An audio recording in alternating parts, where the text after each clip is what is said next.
Hi friends, ICDS পরীক্ষার প্রস্তুতি নিতে হলে আপনাকে প্রতিনিয়ত প্র্যাকটিস চালিয়ে যেতে হবে। আর তাই আমাদের আইসিডিএস প্র্যাকটিস সেট সিরিজের প্রত্যেকটি ভিডিওকে অবশ্যই মনোযোগ সহকারে দেখতে হবে, তবে প্রয়োজনে বারবার দেখতে পারেন, যাতে করে এই প্রশ্নোত্তরগুলি আপনার মুখস্থ হয়ে যায় বা মনে থেকে যায়। তবে এই ভিডিও সিরিজ সম্পর্কে আপনার কোনো মতামত বা সাজেশন থাকলে তা অবশ্যই কমেন্ট বক্সে জানাবেন, এবং চ্যানেলে নতুন এসে থাকলে অবশ্যই সাবস্ক্রাইব করে নেবেন, যাতে ভিডিও আপলোড করার সাথে সাথেই নোটিফিকেশন পৌঁছে যায় আপনার কাছে।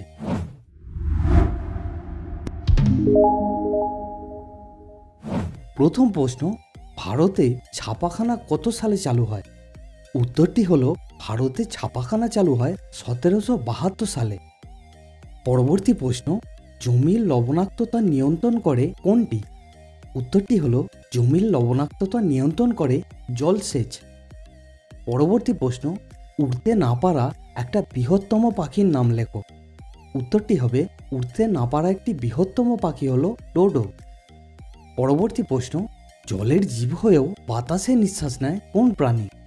উত্তরটি হবে শুশুক। পরবর্তী প্রশ্ন, পৃথিবীর সবচেয়ে শক্তিশালী পাখির নাম কি?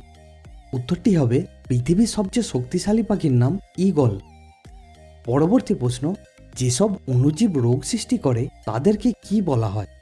উত্তরটি হলো যেসব অণুজীব রোগ সৃষ্টি করে তাদেরকে বলা হয় প্যাথোজেনিক। পরবর্তী প্রশ্ন, অ্যাট্রোপিন কোথায় পাওয়া যায়? উত্তরটি হলো অ্যাট্রোপিন পাওয়া যায় বেলেডোনা গাছের পাতায়। পরবর্তী প্রশ্ন, মস্তিষ্ক কোন তন্ত্রের অঙ্গ? উত্তরটি হলো মস্তিষ্ক স্নায়ুতন্ত্রের অঙ্গ। পরবর্তী প্রশ্ন, ভাইরাসজনিত রোগ নয় কোনটি? উত্তরটি হলো নিউমোনিয়া ভাইরাস গঠিত রোগ নয়। পরবর্তী প্রশ্ন, মস্তিষ্কের কোন অংশ মানবদেহের ভারসাম্য রক্ষা করে? উত্তরটি হলো লৌহ মস্তিষ্ক মানবদেহের ভারসাম্য রক্ষা করে। পরবর্তী প্রশ্ন, প্রাণীজগতের উৎপত্তি ও বংশবিস্তার সম্বন্ধীয় বিদ্যাকে কি বলে? উত্তরটি হলো ইভলিউশন। পরবর্তী প্রশ্ন, সেবিসিয়াস গ্রন্থি থেকে পরিহিত তৈলাক্ত পদার্থকে কি বলে? উত্তরটি হলো সেরাম। পরবর্তী প্রশ্ন, কোনটি আমিষ জাতীয় খাদ্য হজমে সাহায্য করে? উত্তরটি হলো ট্রিপসিন। পরবর্তী প্রশ্ন, মেরু অঞ্চলে বরফ রূপে সঞ্চিত পৃথিবীর মোট জলের কত শতাংশ? উত্তরটি হলো 2%। পরবর্তী প্রশ্ন, কোন প্রিন্টারের ছাপার ধরন সব থেকে ভালো?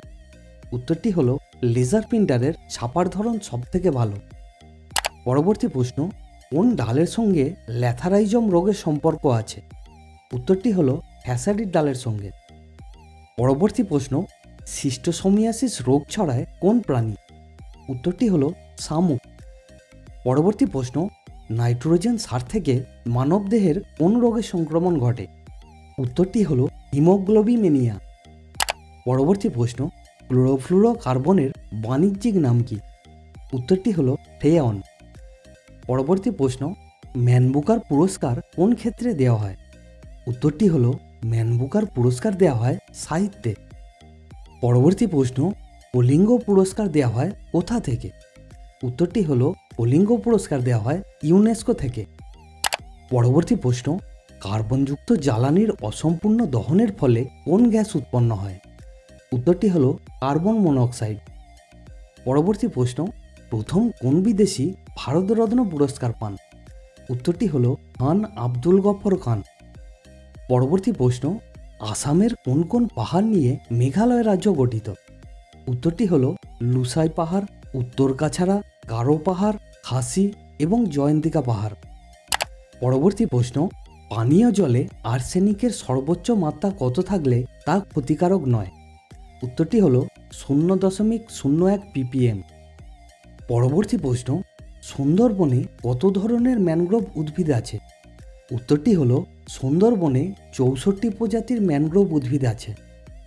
পরবর্তী প্রশ্ন, আসামের প্রথম মুখ্যমন্ত্রী কে ছিলেন? উত্তরটি হলো আসামের প্রথম মুখ্যমন্ত্রী ছিলেন গোপীনাথ বরদলৈ। পরবর্তী প্রশ্ন, কোন বছর ফুকুশিমা দুর্ঘটনা ঘটেছিল? উত্তরটি হলো 2011 সালে। পরবর্তী প্রশ্ন, ইউনিয়ন অফ ডেথ কি? উত্তরটি হলো ইউনিয়ন অফ ডেথ হলো একটি সন্ত্রাসবাদী দল। পরবর্তী প্রশ্ন, সংবিধানের কোন ধারায় স্বাধীনতার অধিকারগুলি স্বীকৃত? উত্তরটি হলো সংবিধানের 19 থেকে 22 নম্বর ধারায় স্বাধীনতার অধিকারগুলি স্বীকৃত। পরবর্তী প্রশ্ন, ইউরোপের কোন দেশে প্রথম ফ্যাসিবাদের জন্ম হয়? উত্তরটি হলো ইউরোপের ইতালিতে প্রথম ফ্যাসিবাদের জন্ম হয়। পরবর্তী প্রশ্ন, ইউরোপের রুগ্ন মানুষ কাকে বলা হয়? উত্তরটি হলো তুরস্ককে। পরবর্তী প্রশ্ন, আলিগড় আন্দোলনের কেন্দ্র কোনটি ছিল? উত্তরটি হলো অ্যাংলো ওরিয়েন্টাল কলেজ। পরবর্তী প্রশ্ন, ইকোনমিক হিস্ট্রি অফ ইন্ডিয়া গ্রন্থটির কে রচনা করেন? উত্তরটি হলো রমেশচন্দ্র দত্ত। পরবর্তী প্রশ্ন, সংবিধানের কোন ধারায় নির্দেশমূলক নীতিগুলি বর্ণিত হয়েছে? উত্তরটি হলো 38 থেকে 51 নম্বর ধারায়। পরবর্তী প্রশ্ন, ইকবাল কে ছিলেন? উত্তরটি হলো ইকবাল ছিলেন একজন উর্দু কবি, যিনি সারে জাহাঁ সে আচ্ছা গানটি রচনা করেছিলেন। পরবর্তী প্রশ্ন, ইতালিতে কার্বোনারি দলের প্রতিষ্ঠাতা কে? উত্তরটি হলো ম্যাৎসিনি। পরবর্তী প্রশ্ন, কোন ধারায় মৌলিক অধিকার বিরোধী আইনের বাতিল হয়ে যাওয়ার ব্যবস্থা রয়েছে? উত্তরটি হলো 13-2 নম্বর ধারায়। পরবর্তী প্রশ্ন, দিল্লি চলো কে ডাক দিয়েছিলেন? উত্তরটি হলো দিল্লি চলো ডাক দিয়েছিলেন নেতাজি সুভাষচন্দ্র বসু।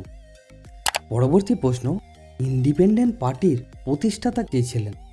উত্তরটি হলো ইন্ডিপেন্ডেন্ট পার্টির প্রতিষ্ঠাতা ছিলেন ডক্টর বি.আর. আম্বেদকর। পরবর্তী প্রশ্ন, কোন সংশোধনীতে নির্দেশমূলক নীতিগুলিকে মৌলিক অধিকারের উপর স্থান দেওয়া হয়েছে? উত্তরটি হলো 1976 সালের 42তম সংশোধনীতে। পরবর্তী প্রশ্ন, আজাদ হিন্দ বাহিনীর রণধ্বনি কী ছিল? উত্তরটি হলো আজাদ হিন্দ বাহিনীর রণধ্বনি ছিল দিল্লি চলো। পরবর্তী প্রশ্ন, কোন ভিটামিন ক্ষতস্থান হতে রক্ত পড়া বন্ধ করতে সাহায্য করে? উত্তরটি হলো ভিটামিন কে। পরবর্তী প্রশ্ন, কোন বিজ্ঞানী রোগজীবাণু তত্ত্ব উদ্ভাবন করেন? উত্তরটি হলো লুই পাস্তুর। পরবর্তী প্রশ্ন, দেশের আইন শৃঙ্খলা কোন তালিকার অন্তর্ভুক্ত? উত্তরটি হলো দেশের আইন শৃঙ্খলা রাজ্য তালিকার অন্তর্ভুক্ত। পরবর্তী প্রশ্ন, ইন্ডিয়ান হাউস কে প্রতিষ্ঠা করেন? উত্তরটি হলো ইন্ডিয়ান হাউস প্রতিষ্ঠা করেন শ্যামজি কৃষ্ণ বর্মা। পরবর্তী প্রশ্ন, ইন্ডিয়ান রিপাবলিকান আর্মির প্রতিষ্ঠাতা কে? উত্তরটি হলো ইন্ডিয়ান রিপাবলিকান আর্মির প্রতিষ্ঠাতা সূর্য সেন। পরবর্তী প্রশ্ন, সংসদরা অধিবেশনে কোন ভাষায় কথা বলতে পারেন? উত্তরটি হলো ইংরাজি, হিন্দি বা মাতৃভাষা। পরবর্তী প্রশ্ন, সালোকসংশ্লেষ কি প্রক্রিয়া? উত্তরটি হলো সালোকসংশ্লেষ জারণ বিজারণ প্রক্রিয়া। পরবর্তী প্রশ্ন, ইন্দোচীনের বর্তমান নাম কি? উত্তরটি হলো ইন্দোচীনের বর্তমান নাম ভিয়েতনাম। পরবর্তী প্রশ্ন, গ্রিন হাউসে গাছপালা লাগানো হয় কেন? উত্তরটি হলো অত্যধিক ঠান্ডা থেকে রক্ষা করার জন্য। পরবর্তী প্রশ্ন, প্রচ্ছেদন ঘটে কোথায়? উত্তরটি হলো প্রচ্ছেদন ঘটে গাছের পাতায়। তো ফ্রেন্ড, আমাদের এই প্রচেষ্টা আপনার কেমন লাগছে অবশ্যই কমেন্ট করে জানাবেন, আর অবশ্যই এই ভিডিওকে আপনার ফ্রেন্ড এবং রিলেটিভদের মধ্যে শেয়ার করে দেবেন, অ্যান্ড নিচে রেড কালারের সাবস্ক্রাইব বাটনকে প্রেস করে নোটিফিকেশন বেলকে অল মোডে সিলেক্ট করে দেবেন। আর ভিডিওকে এন্ড পর্যন্ত দেখার জন্য আপনাকে অনেক অনেক ধন্যবাদ।